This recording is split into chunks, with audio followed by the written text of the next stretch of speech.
अस्सलामुअलैकुम भाई, आप देख रहे हैं कि ये जाली नोट आया है अब मार्केट में एकदम नया। इसमें आप देखें बेहतरीन कॉपी की है, इसमें खुरदुरापन भी साइड पे होगा, यहाँ से पकड़ में ये नहीं आएगा। इस तरफ से आप देखिएगा तो ये देखें यहाँ पे ये खराबी है इसमें, और दूसरा ये बैक साइड से ये पकड़ में आएगा। इसके कलर चेंज नहीं हो रहे।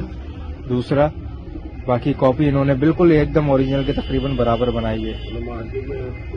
मार्केट में कुछ लोग घूम रहे हैं जो आपसे सामान लेने के लिए आएंगे और ये आपको नोट पहना देंगे। इससे आप बचिएगा और ये हो सके तो आगे फैलाएं और 5,000 का नोट चेक करके लें। नदीम भाई, हमें तो लग गया चूना।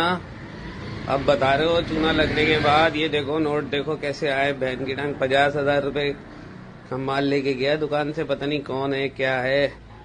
और ये देखो एक ही नंबर के देखो दो नोट हैं। ये बहन की टांग, ये देखो पता ही नहीं चल रहे यार, ऐसे बनाए ये तक अंदर वाला कायदे आज़म, ये भी है, ये जो चमक होती है देखो ये भी है झंडे में, सब खुरदुरा ऐसा बेहतरीन बनाया है कोई बता नहीं सकता।